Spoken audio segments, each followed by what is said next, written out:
Kasabay ng pension mula nila para sa buwan ng December, no? So, minsan nagugulat ang mga pensions, uy, ang laki ng pension ko sa December. Yan po ay 13th month pension, yan.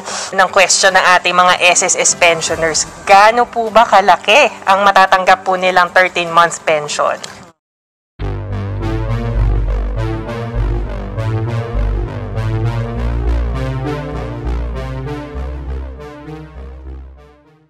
Kasabay ng pension mula nila para sa buwan ng December, no? So, minsan nagugulat ang mga pensions, uy, ang laki ng pension ko sa December. Yan po ay 13th month pension, yan. Ng question ng ating mga SSS pensioners, gaano po ba kalaki ang matatanggap po nilang 13 months pension? Ang 13th month pension ay katumbas ng isang buwan na basic monthly pension at yung additional 1K benefit na binibigay ng SSS sa mga SS pensioners natin. So, every December, binibigay natin to sa kanila. Ako siguradong merry po ang Christmas, no? Ng ating po mga SSS pensioners. Mali, Ma'am Joy, sino-sino naman po sa ating mga SSS pensioners yung makakatanggap po ng 13-month pension? Lahat po ng SS pensioners natin, nakaka-receive po sila ng 13th month pension.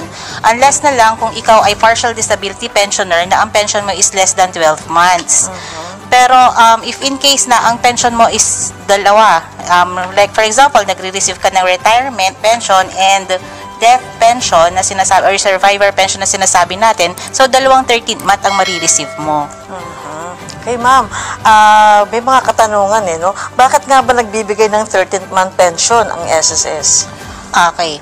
Ang 13th month pension ay sinimulang bigay ng SS noong December 1988, gaya nga ng nasabi mo kanina, bilang regular na benefits ng ating mga SS pensioners. Ito ay batay sa Social Security Commission Resolution na inilabas noong November 10, 1988. Bukod dito, ang pagbibigay ng 13th month pension ay isang regular na benefit na alinsunod sa nakagawian o taunang tradisyon na sa Pilipinas na pagbibigay ng 13th month pay sa mga manggagawa or yung mga labor force natin. So ito ay nakita ng komisyon natin sa mga bilateral agreements ng SSS sa ibang bansa kung saan ang ilan ay nagbibigay din ng 14th monthly pensions. Ayun. So, meron tayong isang magandang batayan naman, di ba, Yes. Ma'am Joyce, no? So, sa mga members po, baka natutulog pa po ang mga lola at lola nyo, yung mga tito nyo na tumatanggap po ng pension, no? Pinag-uusapan po natin ngayong umaga ay ang 13th month pension po, no? Iko-correct lang natin, no, Ma'am Joyce, kasi sinasabi 13th month bonus. Dapat po ang tawag po doon ay 13th month Pension. Ayan. Okay, ma'am. Paano po ba at kailan naman ito matatanggap ng mga mismong mga pensioners natin?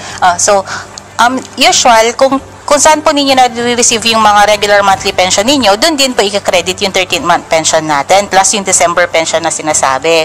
So, ang crediting po nito, yung sa mga first batch na nakaka-receive ng pension, regular monthly pension nila, yung may contingency nga na tinatawag natin na from 1st to 15th of the month, matatanggap nila yon December 1. Yung sa second batch naman, matatanggap nila, supposed to be ang schedule natin is every December 4. Po sa kaalaman ng ating mga pensioners, Ma'am Joyce, paano po ba pag sinabing contingency date, tsaka paano po ba nila madedetermine yung contingency date? Ang contingency date is kung retiree pensioner ka, ito yung petsa na kung nakabayad sila ng 120 contributions at umabot sa edad na 60 years.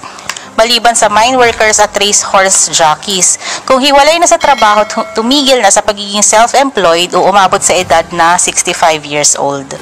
So yun yung nila, or yung sinasabi nating birth date nila na nag-60 sila nung nag-birthday sila. Okay. For disability, yung mga yung contingency nila, yung kumbaga petsa ng operasyon, pagkakasakit o pagkabalda na confirmed by SSS. And for survivor pensioners naman, yung date of death ng deceased member. Thank you, Ma'am Joyce, no, para doon sa clarification, no, pagdating sa contingency date. Ma'am, paano naman po yung ating mga SSS pensioners na hindi po nila nakukuha yung kanilang pension through ATM card? For example, yung mga nasa penitentiary or mga nasa home care. So, kailan naman po yung disbursement schedule po ng 13-month pension nila? Yes. Yung mga pensioners na ang pension nila is nare-receive nila through checks, yun, ipinakuusap natin yun kay PhilPost na sana i-expedite o mapabilis yung pagpapadala ng mga cheque. So anyway, advance naman natin binibigay kay PhilPost yon. So, ang pakiusap natin, sana by first week of December, ma-receive din ng mga pensioners natin.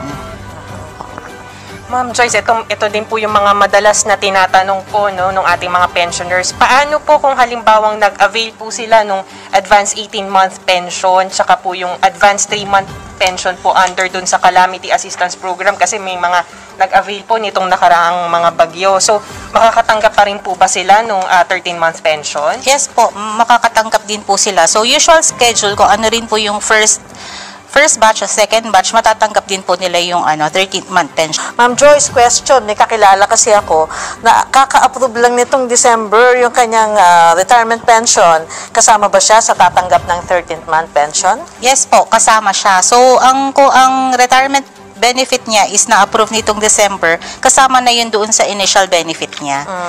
So, yun na, mga members, pensioners na nag-aalala na ko, kaka-approve lang ng retirement ko, baka hindi ako kasama dyan. So, kasama sila, no? Sila. So, ganun po kapait ang SSS. Ayan. Buo ba nilang matatanggap yung 13th month pension nila? Kunyari, baka meron silang mga pension loan, mga ganyan, ho. Paano ho ba? Yes po, buo po ang 13th month pension po natin. So, if in case na yung mga pensioners natin is may pension loan, hindi po tayo nagbabawas sa pension loan ay sa 13th month nung amortization natin. So, buo po yun.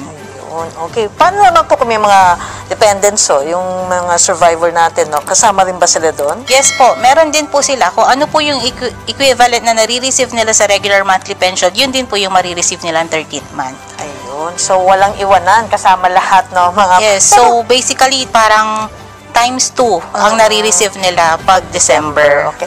Ma'am, yung mga tumatanggap ng partial disability, sakop ba sila dito? Pakakatanggap din ba sila?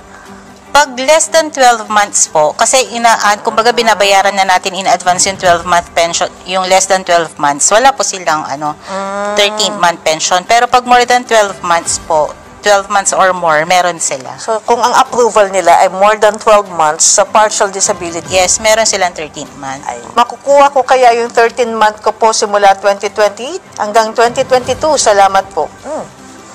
May retro ba to? Yun.